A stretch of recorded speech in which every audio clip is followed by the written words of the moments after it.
প্রিয় দর্শক, সাজ্জাদ কাদেরের প্রীতি এবং শুভেচ্ছা নিন। এই মুহূর্তে আপনাদের সামনে কথা বলতে এসেছি। ভয়ঙ্কর অর্থনৈতিক সংকটে পড়তে যাচ্ছে ডক্টর মোহাম্মদ ইউনূসের সরকার। এই প্রসঙ্গটি নিয়ে আপনাদের সামনে কথা বলবো। ভয়ঙ্কর অর্থনৈতিক সংকটটা কেমন? ভয়ঙ্কর অর্থনৈতিক সংকটটা হচ্ছে যে বাংলাদেশের উপরে মার্কিন যুক্তরাষ্ট্রের যে বর্ধিত শুল্ক, আপনারা ইতিমধ্যেই জানেন, এটি বহুল চর্চিত বিষয়, বহুল আলাপের বিষয় যে বাংলাদেশের উপরে, বাংলাদেশি পণ্যের উপরে মার্কিন যুক্তরাষ্ট্র 35% শুল্ক আরোপ করেছে এবং আগামী 1 আগস্ট থেকে এটি কার্যকর হবে। সেই বিবেচনায় আজকে 21 জুলাই, মাঝখানে মাত্র 10 দিন সময় আছে। বাংলাদেশ ইতিমধ্যে 2 দফা মার্কিন কর্তৃপক্ষের সঙ্গে বৈঠক করেছে, নেগোসিয়েট করবার চেষ্টা করেছে, কিন্তু কোনো নেগোসিয়েশনে সফল হয়নি। বাংলাদেশ ইতিমধ্যে 3য় দফা বৈঠক করবার প্রস্তুতি নিয়েছে, কিন্তু মার্কিন যুক্তরাষ্ট্র অপেক্ষায় থাকতে বলেছে। গতকালকে এই বিষয়টি নিয়ে দৈনিক প্রথম আলো একটি গোলটেবিল বৈঠক করেছে। সেই বৈঠকে আমরা কয়েকজন বিশেষজ্ঞের, অর্থনীতিবিদ, ব্যবসায়ীর মতামত পেয়েছি, যে মতামতগুলো খুবই গুরুত্বপূর্ণ। এর মধ্যে অন্যতম একজন অর্থনীতিবিদ, সেন্টার ফর পলিসি ডায়ালগের সম্মানীয় ফেলো দেবপ্রিয় ভট্টাচার্য, তিনি বলেছেন যে অন্তর্বর্তী সরকার যুক্তরাষ্ট্রের সঙ্গে দর কষাকষিতে সফল হবে না। তিনি বলেন, দুর্বল দর কষাকষিতে সফল হয়েছে এ নজির খুব কম।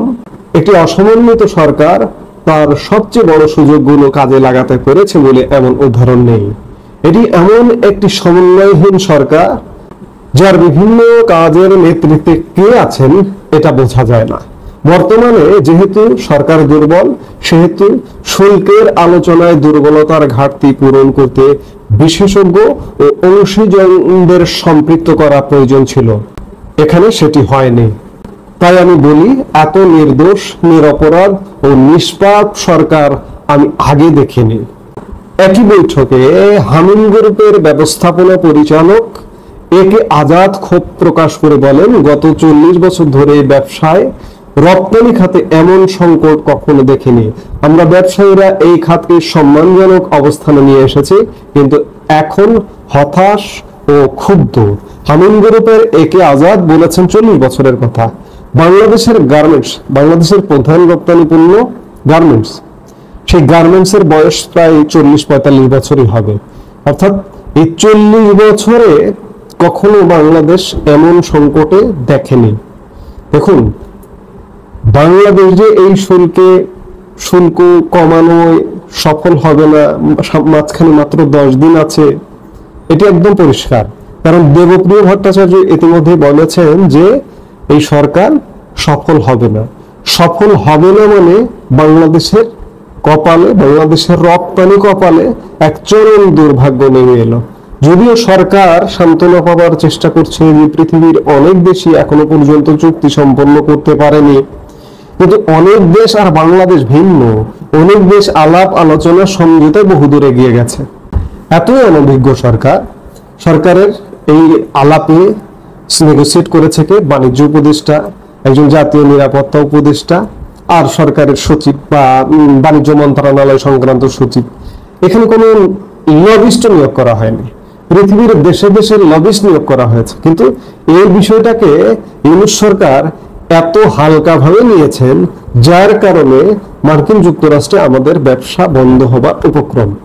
মার্কিন যুক্তরাষ্ট্রে আমরা প্রায় 18-20% টোটাল রপ্তানি করি, অর্থাৎ 18-20% রপ্তানি বন্ধ হবার উপক্রম। ইতিমধ্যে আমাদের প্রতিবেশী দেশ ভারতে, আপনারা জানেন যে প্রায় $2 বিলিয়ন পণ্য আমরা রপ্তানি করতাম, সেই রপ্তানিটা বন্ধ হয়ে গেছে। আরো $2 বিলিয়ন মতো আমরা ভারত থেকে ট্রান্সশিপমেন্ট সুবিধা পেতাম। ট্রান্সশিপমেন্ট সুবিধা মানে ভারতীয় বিমানবন্দর বা সমুদ্র বন্দর ব্যবহার করে আমার দেশের পণ্য পৃথিবীর বিভিন্ন দেশে রপ্তানির একটা সুবিধা পাওয়া যেত। সেই সুবিধাটাও ভারত বন্ধ করে দিয়েছে, যার দরুন আমরা সেখানেও প্রায় $2 বিলিয়ন মতো ক্ষতিগ্রস্ত হয়েছি। অর্থাৎ আমরা চারিদিক দিয়ে একটা ক্ষতির সম্মুখীন হওয়া শুরু হয়ে গেছে।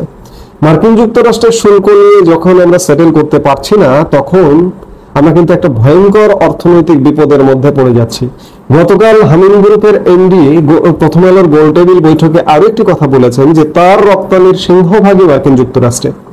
অর্থাৎ হামিম গ্রুপের মতো এরকম অসংখ্য গ্রুপ আছে যাদের শিল্প প্রতিষ্ঠানে তালা লেগে যাবে। এই এক একটি শিল্প প্রতিষ্ঠানে, এক একটা শিল্প গ্রুপে প্রায় 40, 50, 60 হাজার করে শ্রমিক কাজ করে। এই শিল্প প্রতিষ্ঠানগুলোতে যদি তালা লাগে, তাহলে শিল্প প্রতিষ্ঠানগুলো বন্ধ হয়ে গেলে এই 40, 50, 60 হাজার শ্রমিক বেকার হয়ে যাবে। 40, 50, 60 হাজার শ্রমিক বেকার, শিল্প প্রতিষ্ঠান বন্ধ, বিদেশ থেকে আমাদের রপ্তানি আয় আসছে না, কি অবস্থার মুখোমুখি আমরা হতে যাচ্ছি একবার চিন্তা করুন। এটি একটা শিশুও বোঝে যে বাংলাদেশ সামনের দিনগুলোতে ভয়াবহ অর্থনৈতিক বিপর্যয়ের মধ্যে পড়ছে। অর্থনৈতিক বিপর্যয় মানে একটি সরকার, একটি দেশ স্বাভাবিকভাবে চলতে পারে না, চলতে পারবে না।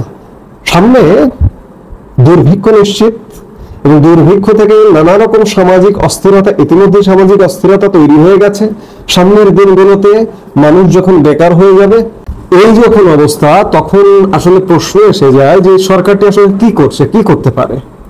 বৈদেশিক বাণিজ্য নিয়ে একটা সুব্যবস্থা করতে পারে না, অভ্যন্তরীণ শান্তি শৃঙ্খলা রক্ষা করতে পারে না, কর্মসংস্থান বৃদ্ধি করতে পারে না, বিনিয়োগ আনতে পারে না। দেবপ্রিয়ের কথায় যে এত নির্দোষ নিরপরাধ নিষ্পাপ সরকার আমি আগে দেখিনি, আমি আগে যে সরকারটি দেখিনি, এমন সরকার দিয়ে আমরা আসলে কি করব? এই সরকার যত দ্রুত বিদায় নেবে তত দ্রুত বাংলাদেশের জন্য মঙ্গল। আসসালামু আলাইকুম। আমাদের প্রধান উপদেষ্টা অধ্যাপক ডক্টর মোহাম্মদ ইউনূস তিনি রোববার বেশ চমৎকার একটি মন্তব্য করেছেন, অন্তত এই সময়ের জন্য এটি চমৎকার। তিনি বলেছেন যে সেনা অফিসারদের পদোন্নতির ক্ষেত্রে রাজনৈতিক নিরপেক্ষতা, সৎ, নীতিবান, পেশাদার এবং নেতৃত্বের গুণাবলী সম্পন্নকারীদের প্রাধান্য দেওয়া উচিত। সেনানিবাসে একটি অনুষ্ঠান ছিল, সেনা সদর নির্বাচনী পর্ষদ 2025। এই অনুষ্ঠানে তিনি প্রধান অতিথি ছিলেন, এবং যদি প্রশ্ন করি তার এই বক্তব্যটিকে আমরা কিভাবে মূল্যায়ন করব? সৎ, নীতিবান, পেশাদার, নেতৃত্ব গুণাবলী থাকতে হবে পদোন্নতির ক্ষেত্রে, সব ঠিক আছে, কিন্তু তিনি যে বললেন যে রাজনৈতিক নিরপেক্ষতা দেখে পদোন্নতি দেওয়া উচিত, তিনি কি বর্তমান সময়ের যে বাস্তবতা তার সঙ্গে আমরা এটিকে হাস্যকর কোনো কিছুর সঙ্গে তুলনা করব? তার কারণ তিনি নিজেই তো সেনাবাহিনীকে নিজের স্বার্থে ব্যবহার করতে চাইছেন ফ্রম দ্য বিগিনিং। সেনাপ্রধান জেনারেল ওয়াকারুজ্জামানকে তিনি অবদমিত করে রাখার চেষ্টা করছেন বা করে আসছেন, করছেন। সেনাপ্রধানকে চ্যালেঞ্জ জানিয়ে তিনি ডক্টর খলিলুর রহমানকে জাতীয় নিরাপত্তা উপদেষ্টা পদে নিয়োগ দিলেন, এবং শুরু থেকেই একটু একটু করে নানান বিষয়ে মতদ্বৈততার কারণে সেনাবাহিনী এবং সরকারের মধ্যে একটি গভীর দূরত্ব সৃষ্টি হয়েছে, এটা আমরা সবাই জানি। এবং এই মুহূর্তে যদিও অনেকে বলছেন যে সেনাবাহিনী সরকারের বিশেষ এজেন্ডা বাস্তবায়নের জন্য সবশেষ বা শেষমেশ তারাও একযোগে সামিল হয়েছেন, অনেক বিষয়ে প্রশ্ন উঠছে, যদিও আমরা বিষয়টি এখনো পরিষ্কার নয়। ব্যক্তিগতভাবে আমার কাছে এসব কিছু এত সহজে এখনই মন্তব্য করতে চাইছি না। এবং এ কথা তো সত্য যে এটা অনস্বীকার্য, রাজনৈতিক সরকারগুলো সেনাবাহিনীর পদের ক্ষেত্রে, বিশেষ করে ব্রিগেডিয়ার জেনারেল পদ থেকে মেজর জেনারেলের পদোন্নতির ক্ষেত্রে সংশ্লিষ্টদের পলিটিক্যাল ব্যাকগ্রাউন্ড খুব ভালোভাবে যাচাই বাছাই করা হয়। বিএনপির সময় বিএনপির মতো দেখে যে এই পদোন্নতির ক্ষেত্রে সংশ্লিষ্ট কর্মকর্তা কোন দলের অনুগত বা তার পারিবারিক ব্যাকগ্রাউন্ড, ফ্যামিলির নানান ধরনের তথ্য ইত্যাদি ইত্যাদি যাচাই করা হয়, এটা সত্য কথা। কিন্তু বর্তমানে তো একটি অন্তর্বর্তী সরকার, অন্তর্বর্তী সরকার মানে দল নিরপেক্ষ সরকার, কিন্তু ডক্টর মোহাম্মদ ইউনূস কি সেই দল নিরপেক্ষতার পরিচয় দিতে পেরেছেন আজ অবধি? প্রশ্নই ওঠে না, কোনোভাবেই না। এবং তিনি যে নিজেই একটি দল করেছেন, তিনি নিজে একটি কিংস পার্টি গঠন করেছেন, এটা তো সর্বজন বিদিত। অতএব তার মুখ থেকে যখন উচ্চারিত হয় যে সামরিক কর্মকর্তাদের পদোন্নতির ক্ষেত্রে রাজনৈতিক নিরপেক্ষতা যাচাই করা উচিত বা রাজনৈতিকভাবে নিরপেক্ষ ব্যক্তিদের পদোন্নতি দেওয়া উচিত,